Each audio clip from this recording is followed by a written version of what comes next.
Hello అందరికీ welcome back to Dolly టెంప్లింగ్స్. ఇవాళ video వచ్చేసి తొలి ఏకాదశి నాడు దేవునికి నైవేద్యంగా పెట్టి 2 రకాల పేలాల పిండిని ఎలా ప్రిపేర్ చేసుకోవాలో ప్రాసెస్ ఏందో చూసేద్దామండి. తొలి ఏకాదశి నాడు ఈ పేలాల పిండి అనేది ప్రతి గుడిలో కానీ ఇంట్లో కానీ ప్రిపేర్ చేస్తూ ఉంటారు. ఈ తొలి ఏకాదశికి మీరు కూడా తప్పకుండా ఈ నైవేద్యాన్ని ప్రిపేర్ చేసి దేవుడికి సమర్పించండి. ఇప్పుడు ప్రాసెస్ చూసేద్దాము. దీనికోసం ముందుగా నేను ఇక్కడ 1 కప్పు జొన్నల్ని తీసుకొని రాళ్ళు ఏమీ లేకుండా శుభ్రంగా క్లీన్ చేసుకొని స్టవ్ మీద ఒక గిన్నెని పెట్టుకొని 1/2 లీటర్ వాటర్ వేసుకొని వాటర్ మరిగిన తర్వాత మనం ముందుగా క్లీన్ చేసి పెట్టుకున్న జొన్నల్ని వేసుకొని ఒక పొంగు వచ్చే వరకు ఉడికించుకోవాలి. మరీ ఎక్కువ ఉడికించుకోకూడదండి.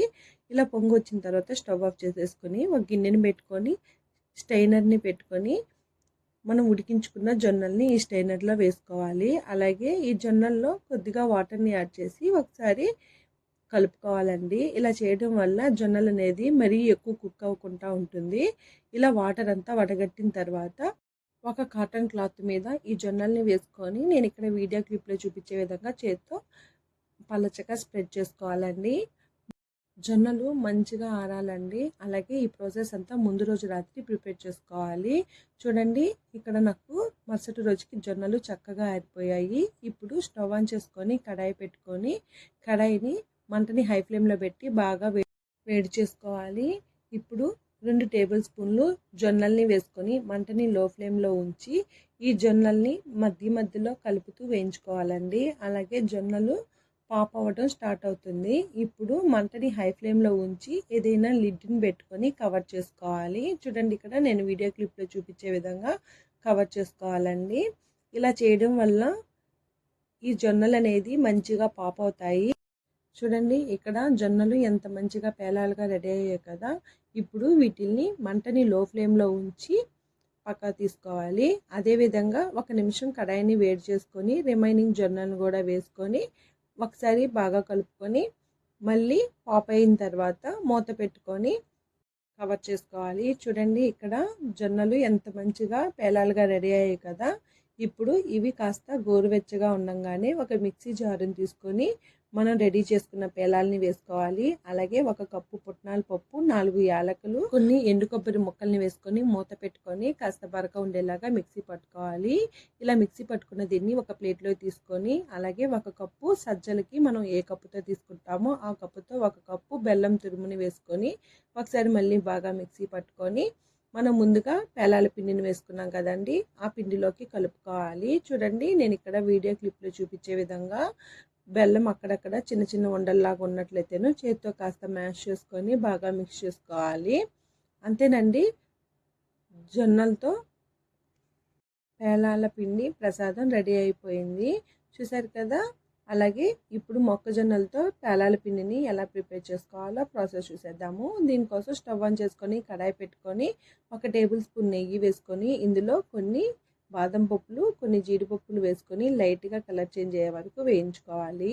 ఈ జీడిపప్పులు, బాదం పప్పు వేయడం వల్ల పేలాల పిండికి మంచి రుచి వస్తుందండి. ఇలా వేగిన వీటిల్ని పక్కకు తీసుకోవాలి. ఇప్పుడు ఇదే కడాయిలో 1 కప్పు మొక్కజొన్నలు తీసుకొని ఇందులో కొద్దిగా వేసుకుంటూ మంటని లో ఫ్లేమ్లో ఉంచి మధ్యలో మిక్స్ చేసుకుంటూ ఈ మొక్కజొన్నల్ని వేయించుకోవాలండి. చూడండి, మొక్కజొన్న గింజలు పాప్ అవడం స్టార్ట్ అయ్యాయి కదా. ఇప్పుడు మంటని హై ఫ్లేమ్లో పెట్టి మూత పెట్టుకొని కవర్ చేసుకోవాలి. ఇలా కవర్ చేసుకోవడం వల్ల ఈ మొక్కజొన్న గింజలు అనేది 80% పాటు పాప్ అవుతాయండి. అలాగే కొన్ని గింజలు అలాగే ఉండిపోతాయి. చూడండి, ఇక్కడ మొక్కజొన్న గింజలు మంచిగా పాప్ అయ్యాయి కదా. ఇప్పుడు వీటిల్ని పక్కకు తీసుకోవాలి. అదేవిధంగా రిమైనింగ్ మొక్కజొన్న గింజలను కూడా వేసుకొని మంటని లో ఫ్లేమ్లో ఉంచి పాప్ అయిన తర్వాత మూత పెట్టుకొని మంటని హై ఫ్లేమ్లో ఉంచి పేలాలని రెడీ చేసుకోవాలండి. అలాగే ఈ గింజలు అక్కడక్కడ అలాగే ఉండిపోతాయండి, వాటిని పడేయాల్సిన అవసరం ఏమీ లేదు. చూడండి, ఇప్పుడు మనం పేలాలుగా రెడీ చేసుకున్నాం కదా మొక్కజొన్న గింజల్ని, చక్కగా అయ్యాయి కదా. ఇవి కాస్త గోరువెచ్చగా ఉన్నప్పుడే ఒక మిక్సీ జార్ని తీసుకొని మిక్సీ జార్లోకి వేసుకోవాలి. వీటిని కాస్త బరకగా మిక్సీ పట్టుకోవాలి. చూడండి, ఈ విధంగా మిక్సీ పట్టుకొని ఒక ప్లేట్లోకి తీసుకోవాలి. చూడండి, ఈ విధంగా ప్లేట్లో తీసుకున్న తర్వాత ఇప్పుడు ఇందులో 1 కప్పు పుట్నాల పప్పు, అలాగే మనం ముందుగా వేయించి పెట్టుకున్న బాదం పప్పు, జీడిపప్పు, అలాగే కొన్ని ఎండు కొబ్బరి పులుకులు, 1 కప్పు బెల్లం తురుమును వేసుకొని మూత పెట్టుకొని మెత్తగా మిక్సీ పట్టుకోవాలి. చూడండి, ఈ విధంగా మిక్సీ పట్టుకున్న తర్వాత మనం ముందుగా పేలాల పిండిని తీసుకున్న ప్లేట్లోకి వేసుకోవాలి. ఇది ఉండలేమీ లేకుండా ఈ పిండితో కలిసేలాగా బాగా మిక్సీ పట్టుకోవాలి. నేను ఇక్కడ యాలకులు వేయడం మర్చిపోయానండి. దానికోసమే ఇందులో నేను 1 టేబుల్ స్పూన్ వరకు యాలకుల పొడిని యాడ్ చేస్తున్నాను. మీరు యాలకులను కూడా యాడ్ చేసుకోవచ్చండి. ఇలా ఇలాచీ పౌడర్ని యాడ్ చేసి ఒకసారి బాగా మిక్స్ చేసుకోవాలి. అంతేనండి, మొక్కజొన్న పేలాల పిండి కూడా రెడీ అయిపోయింది. ఇందులో కొద్దిగా నెయ్యిని వేసుకొని ఒకసారి బాగా మిక్స్ చేసుకొని దేవుడికి నైవేద్యంగా సమర్పించడమేనండి. నేనైతే ఇక్కడ నెయ్యిని ఏమీ వేయట్లేదు.